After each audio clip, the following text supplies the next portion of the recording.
Секретные разработки Третьего Рейха были настоящими технологическими прорывами своего времени. Многие из этих идей, зародившихся в умах гениев, в итоге стали основой для современных достижений. Вдохновленные не только идеологией, но и стремлением к превосходству, нацисты инвестировали огромные средства в исследования и разработки, которые должны были изменить ход войны. Одной из самых известных секретных организаций была АННРБ. Эта группа занималась исследованием древних технологий и паранормальных явлений. Они верили, что знания о потерянных цивилизациях могут быть использованы для создания нового мощного оружия. В рамках этих исследований разрабатывались не только магические концепции, но и совершенно реальные технологии. Среди прочего, внимание уделялось изучению антигравитации и альтернативным источникам энергии. Инженеры пытались создать устройства, которые могли бы использовать необычные физические явления, чтобы обеспечить неимоверное превосходство на поле боя. Немцы также посвящали много времени разработке ракетных технологий. Работы Вальтера фон Брауна по созданию ракеты Фау-2 стали краеугольным камнем для будущих космических исследований. Эта ракета, которая использовала жидкое топливо, могла бы поражать цели на расстоянии более 100 миль. Успехи в этой области были невидимыми для большинства стран, и их использование стало настоящим шоком для противника. Нацисты предвосхитили многие современные технологии, и это было только началом. Среди других секретных проектов можно выделить работы по созданию джет-портов. Эти устройства, представляющие собой нечто среднее между самолетом и вертолетом, обещали мгновенные перемещения и захват воздушного пространства. В то время как мир еще только начинал осваивать идеи вертикального взлета и посадки, Германия экспериментировала с концепциями, которые впоследствии стали основой для многих военных и гражданских летательных аппаратов. Одним из самых загадочных проектов была программа по созданию летающих тарелок. На базе исследований, в которых сочетались элементы физики и знания о древних технологиях, ученые пытались создать летающий аппарат, способный маневрировать так, как это было невозможно для обычных самолетов. Хотя проект так и не был реализован в полном объеме, он стал источником множества мифов и легенд. Эти идеи и разработки не были просто теоретическими. Они активно тестировались на специальных полигонах и в лабораториях, что позволяло быстро получать результаты и усовершенствовать технологии. Многие из них в конечном итоге стали основой для последующих военных технологий, использованных в послевоенные годы. Несмотря на поражение в войне, многие из этих секретных разработок остались в тени и стали известны лишь спустя годы. Но именно они продемонстрировали, что границы возможного могут быть размыты, и даже самые смелые идеи могут обрести материальную форму. В следующей главе мы окунемся в мир невероятных летательных аппаратов, которые могли бы реализовать мечты о сверхзвуке и изменить представление о воздушных боях. В то время как мир только начинал осознавать потенциал авиации, Германия двигалась вперед с амбициозными планами на создание летательных аппаратов, которые могли бы изменить ход воздушной войны. Одним из самых заметных проектов того времени стал Хенкель 190, который сочетал в себе элементы истребителя и бомбардировщика. Эта машина была достаточно быстрой и маневренной, чтобы с легкостью избегать вражеских истребителей. Однако это лишь начало. На фоне этих разработок была в секретной лаборатории Мессершмитт запущена работа над проектом Мессершмитт М560, который использовал революционное реактивное двигательство. Это позволило ему развивать скорость, которая превышала 400 миль в час. Уникальная конструкция и аэродинамика делали этот самолет практически неуязвимым для вражеской артиллерии. Однако еще более амбициозным проектом стали исследования в области создания сверхзвуковых летательных аппаратов. Инженеры работали над концепцией, которая должна была позволить самолетам преодолевать звуковой барьер. Основным проектом в этой области стал Архангел, летательный аппарат, который, согласно замыслам разработчиков, должен был развивать скорость, превышающую 600 миль в час. Несмотря на то, что проект так и не был реализован, он стал источником вдохновения для многих последующих исследований и разработок. Не менее загадочным был проект «Летающая тарелка». Этот аппарат должен был иметь уникальную конструкцию, которая позволяла ему маневрировать в воздухе с невероятной легкостью. Исследователи пытались создать устройство, которое могло бы не только летать, но и выполнять вертикальный взлет и посадку. Хотя концепция не была завершена, она оставила значительный след в истории авиационных технологий и породила множество легенд о НЛО. Важным аспектом этих разработок было внимание к улучшению аэродинамических характеристик и материалов, которые использовались при производстве. Использование легких сплавов и новых композитных материалов помогло значительно снизить вес аппаратов, что в свою очередь увеличивало их скорость и маневренность. Германия также экспериментировала с новыми формами крыльев и хвостов, что позволяло значительно улучшить управляемость. Несмотря на все эти достижения, многие разработки оставались засекреченными и стали известны лишь спустя годы. Эти летательные аппараты, которые могли бы осуществить мечты о сверхзвуковом полете, подчеркивают, насколько далеко продвинулись технологии в тот период. Даже сегодня, когда мы наблюдаем за современными истребителями и космическими аппаратами, нельзя не заметить, как эти ранние эксперименты повлияли на будущее авиации. Следующий шаг в наших исследованиях перенесет нас в мир мифических танков, которые не должны были существовать, но тем не менее стали частью военной истории. Эти машины поражали воображение и открывали новые перспективы на поле боя. Развитие танковых технологий в Третьем Рейхе стало настоящим переворотом в военной стратегии. На фоне обычных боевых машин, которые использовались на полях сражений, нацисты начали разрабатывать танки, которых не должно было существовать. Одним из самых известных проектов стал танк Маус. Эта машина имела неимоверные размеры и весила более 100 тонн, что делало ее самой тяжелой боевой машиной своего времени. Ее толщина брони достигала более 80 мм, что обеспечивало защиту от большинства противотанковых средств. Однако, несмотря на эту мощь, Маус страдала от недостатка маневренности и высокой уязвимости перед авиационными атаками. Другим выдающимся проектом стал Элефант, который также отличался гигантскими размерами. Этот танк был создан на базе «Тигра» и оснащен мощной пушкой, способной подавлять любые укрепленные позиции противника. С его помощью нацисты надеялись на значительное превосходство в огневой мощи на поле боя. Элефант также использовал новую технологию, позволяющую защищать его от артиллерийского огня, но, как и Маус, он страдал от проблем с мобильностью и высокой стоимостью производства. Не менее интересным был проект Panzer Маус, который разрабатывался в конце войны. Этот танк имел еще более продвинутую конструкцию и мог быть оснащен различными видами оружия, включая артиллерийские системы и ракетные установки. Инженеры стремились создать машину, которая могла бы не только выжить на поле боя, но и доминировать в боевых действиях. Однако, как и многие другие амбициозные проекты, Panzer Маус остался недостроенным, а его судьба стала символом безумного подхода нацистов к созданию военной техники. Среди мифических танков также следует упомянуть «Тигр», который стал одним из самых известных танков Второй мировой войны. Он отличался не только мощным вооружением, но и уникальной конструкцией, что делало его практически неуязвимым в бою. С более чем 60 мм брони и пушкой калибра 150 мм «Тигр» быстро завоевал репутацию убийцы танков. Однако, несмотря на свою мощь, он также страдал от недостатков, таких как высокая потребность в топливе и сложность в управлении. На фоне всех этих проектов нельзя забывать и о более экзотичных разработках, таких как германская летающая крепость. Этот проект предполагал создание самолета с возможностью поддержки наземных операций, совмещая функции бомбардировщика и танка. Хотя идея не была реализована, она показала, насколько далеко нацисты были готовы идти в поисках военного превосходства.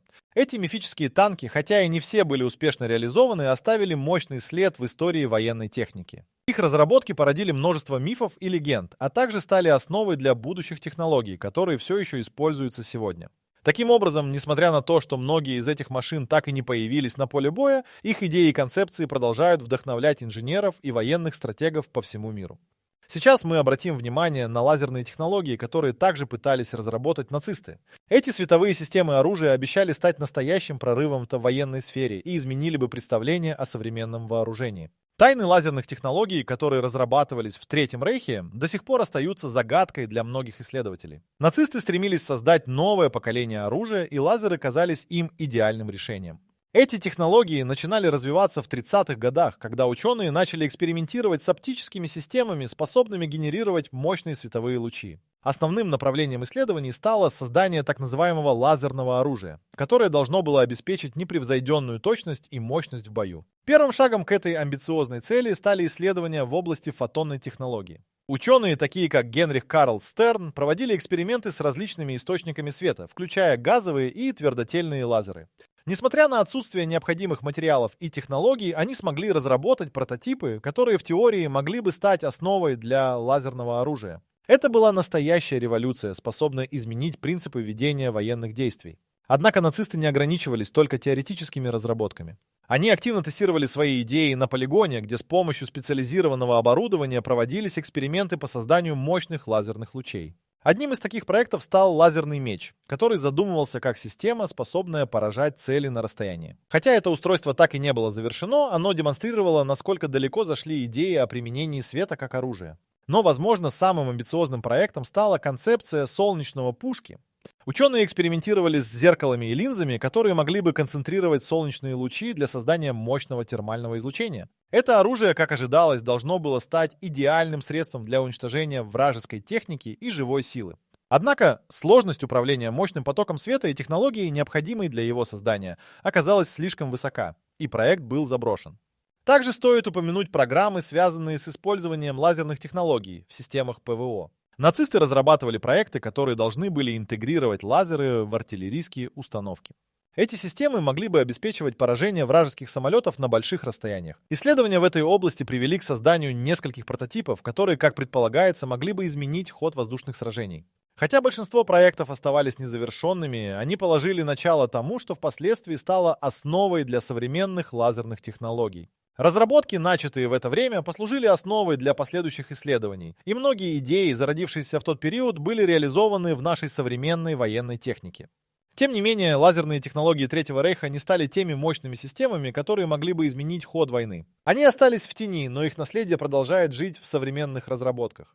Эта страница истории напоминает нам о том, как идеи могут быть амбициозными, но реальность часто требует больше времени и ресурсов для реализации. Теперь мы обратим внимание на секретные оружейные проекты, которые исследовали идеи ядерного оружия и реактивных технологий. Секретные оружейные проекты Третьего Рейха охватывали широкий спектр технологий, от ядерного оружия до реактивных систем. Одним из самых амбициозных направлений стала ядерная программа, которая начала развиваться в начале 40-х годов. Ученые, такие как Вернер Гейзенберг и другие, работали над созданием атомной бомбы, используя уран в качестве основного материала. В рамках этих исследований была разработана концепция ядерного реактора, который должен был обеспечивать необходимую критическую массу для запуска цепной реакции. Несмотря на значительные усилия, программа столкнулась с множеством преград, включая нехватку ресурсов и сложные технические задачи.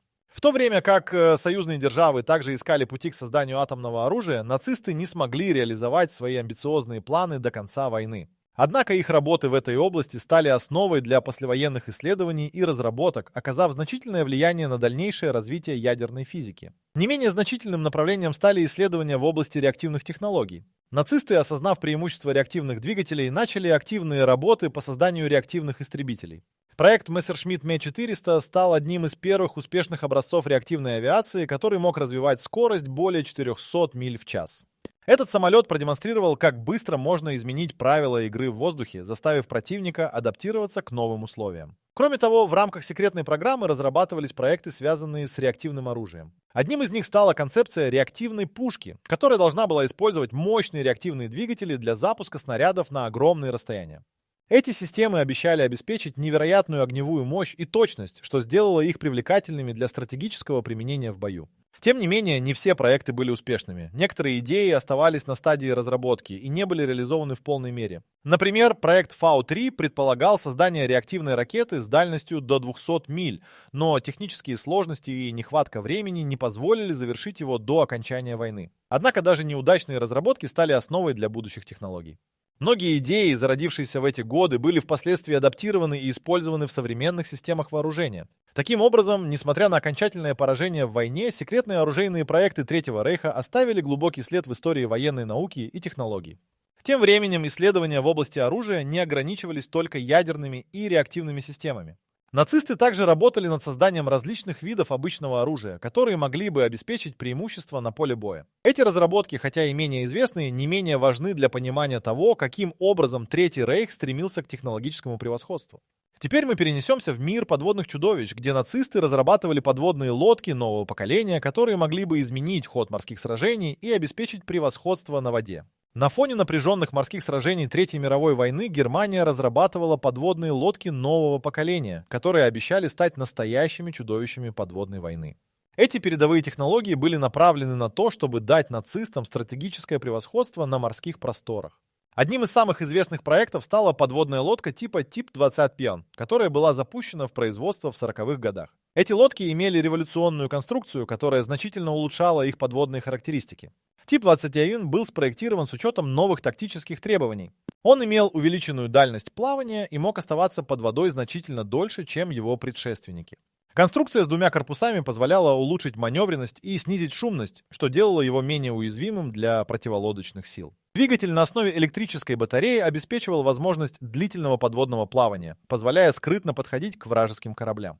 Другим амбициозным проектом стал Тип-23, который разрабатывался для действий в прибрежных водах. Эти маленькие подводные лодки могли эффективно использоваться для атак на торговые суда противника. Их компактный размер и маневренность обеспечивали возможность скрытного подхода к цели, что давало им преимущество в неожиданных атаках. Более того, тип 21 также имел низкий уровень шумности, что позволяло ему оставаться незамеченным во время выполнения боевых задач. Нацисты также экспериментировали с новыми типами торпед, которые предполагали использование более мощных зарядов и улучшенных систем наведения.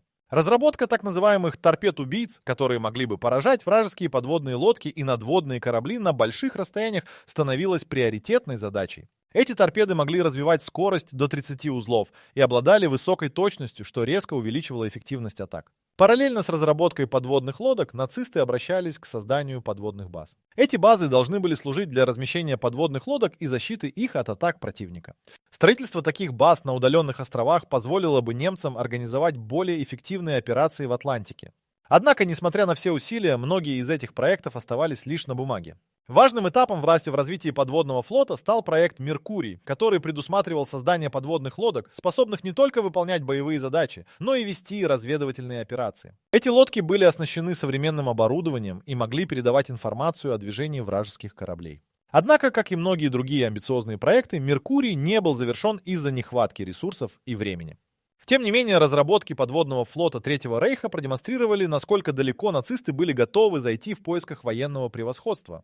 Эти подводные чудовища, хотя и не все смогли вступить в бой, оставили значительный след в истории подводной войны. Они задали новые стандарты для будущих подводных технологий и служили основой для последующих разработок в этой области. Обратимся теперь к еще одной интригующей теме – пси-оружию, которое должно было манипулировать сознанием противника. Разработки в этой области обещали перевернуть представление о возможностях войны и применении технологий в боевых действиях. Развитие пси-оружия в Третьем Рейхе стало одной из самых загадочных и интригующих страниц военной науки. Исследования в этой области начались в начале 40-х годов, когда нацисты начали осознавать, что манипуляция сознанием может оказать более глубокое воздействие на противника, чем физическое уничтожение. Параллельно с другими проектами в области технологий, такие как ракеты и подводные лодки, исследователи пытались найти способы использовать психологические методы для достижения военных целей. Одним из наиболее известных проектов стала программа Аненербе, которая не только занималась поиском древних знаний, но и исследовала возможности воздействия на психику человека.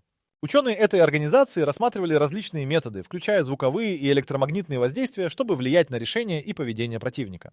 Эксперименты проводились в строгой секретности, и результаты часто оставались за пределами осознания даже самых высокопоставленных чиновников. Исследования в области психоакустики стали важной частью этих проектов.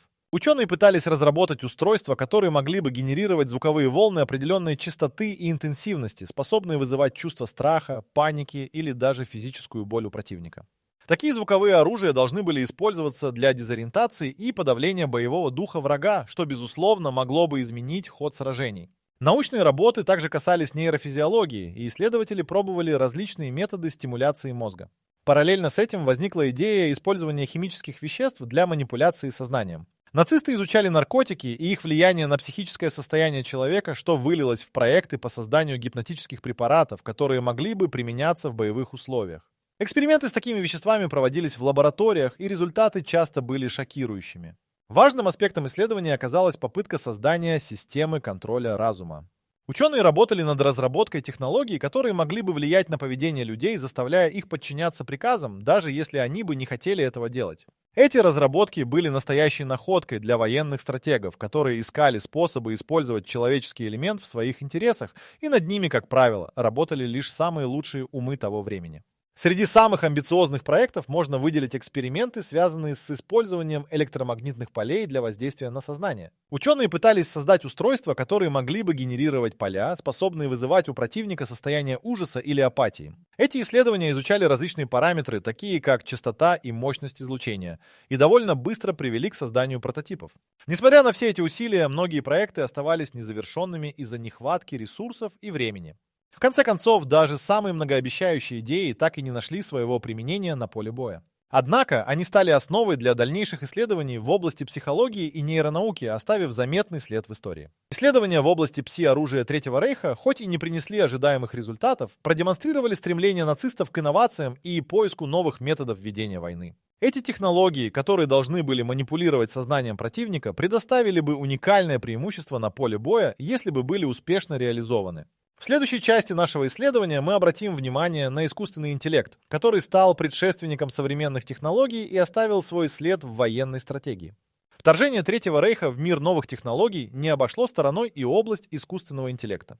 Нацисты стремились развивать машины, которые могли бы выполнять задачи без человеческого вмешательства, что должно было значительно повысить эффективность военных операций. В это время в Германии идеи о создании автоматизированных систем начинали получать практическое применение, что стало основой для последующих разработок в области ИИ. Одним из первых проектов в этой области стала программа по созданию автоматизированных вычислительных машин, известных как Z3. Эта машина, разработанная Конрадом Цузе, была одной из первых программируемых вычислительных машин в мире. С ее помощью можно было выполнять сложные математические расчеты, что было крайне актуально для военных нужд. Z3 использовала релейную технологию, и хотя ее производительность была далека от современных стандартов, она положила начало эре вычислительной техники. Нацисты также активно исследовали возможности применения машинного обучения. Хотя это понятие в тот период еще не появилось, ученые работали над алгоритмами, которые позволяли бы системам адаптироваться к различным условиям.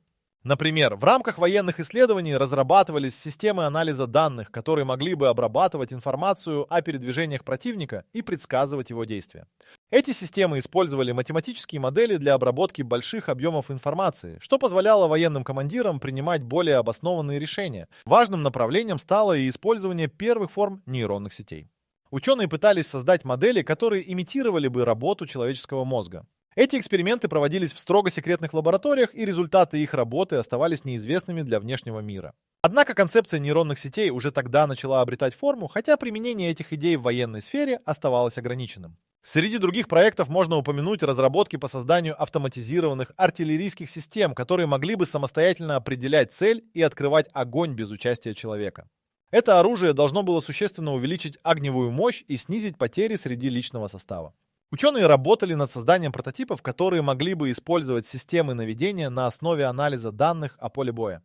Несмотря на то, что эти идеи оставались на стадии экспериментов, они наглядно демонстрировали, как нацисты стремились использовать достижения науки для создания нового поколения оружия. Однако, несмотря на все эти успехи, многие из разработок так и не были завершены. Программы часто сталкивались с недостатком финансирования и ресурсов, особенно в последние годы войны. Конфликты и постоянные бомбардировки мешали работе исследовательских групп. Тем не менее, идеи, которые были заложены в эти проекты, стали основой для развития искусственного интеллекта в послевоенные годы. Научные работы, начатые в Третьем Рейхе, оказали заметное влияние на дальнейшие исследования в области вычислительной техники и нейронных сетей. Легенда о Третьем Рейхе как передовой нации в области технологий продолжает жить, а его исследования в области искусственного интеллекта стали предшественниками современных достижений. Даже несмотря на окончание войны, эти идеи продолжали развиваться и видоизменяться, что в конечном итоге привело к созданию множества систем и технологий, применяемых в военной и гражданской сферах. На этом этапе мы можем обратиться к наследию, которое оставили эти секретные разработки, и увидеть, как они повлияли на современные технологии и военную стратегию. Наследие Третьего Рейха оставило глубокий след в истории технологий, а секретные разработки того времени стали основой для многих современных достижений. Ученые и инженеры нацистской Германии заложили идеи, которые впоследствии были адаптированы и использованы в различных областях, от военной техники до гражданской науки. Разработки в области ракетных технологий, таких как ракета Фау-2, стали основой для космических исследований и создания ракетного оружия, используемого сегодня. Важным моментом в наследии Третьего Рейха стали исследования в области ядерной физики. Несмотря на неудачи в создании атомного оружия, исследования, проводившиеся немецкими учеными, таких как Вернер Гейзенберг, заложили основы для послевоенных атомных программ в разных странах. Эти идеи послужили стартовой площадкой для дальнейших исследований в области атомной энергетики и создания ядерного арсенала. Не менее важным аспектом было развитие реактивной авиации. Проекты, такие как Messerschmitt Me-400, продемонстрировали потенциал реактивных двигателей, что значительно повлияло на авиационную индустрию после войны. Эти разработки были впоследствии использованы для создания современных реактивных истребителей, которые определяют воздушные сражения до сих пор. Кроме того, работы по созданию подводных лодок, таких как Тип-21, задали новые стандарты для подводной войны. Их конструкции и технологии маневрирования стали основой для современных подводных лодок, которые используются в военно-морских силах разных стран. Даже если многие проекты остались незавершенными, идеи, заложенные в эти разработки, нашли свое применение в последующих технологиях. Не стоит забывать и о лазерных технологиях. Исследования, проведенные нацистами в области создания лазерного оружия, в конечном итоге оказали влияние на современные системы вооружения. Хотя их идеи не были полностью реализованы, эксперименты, проводившиеся в то время, стали основой для дальнейших исследований и разработок в области лазерной техники. Кроме того, пси-оружие, которое разрабатывалось в Третьем Рейхе, с его попытками манипулирования сознанием противника, стало источником вдохновения для будущих исследований в области психологии и нейронауки. Эти идеи, хоть и не нашли отражения в боевых действиях того времени, открыли новые горизонты для исследований в области влияния на психику человека. Наконец, разработки в области вычислительной техники, такие как Z3, стали предшественниками современных компьютеров и искусственного интеллекта. Эти ранние вычислительные машины привели к революции в обработке данных и созданию систем, которые сегодня используются в самых разных сферах. Таким образом, несмотря на окончательное поражение Третьего Рейха, его наследие продолжает жить в современных технологиях.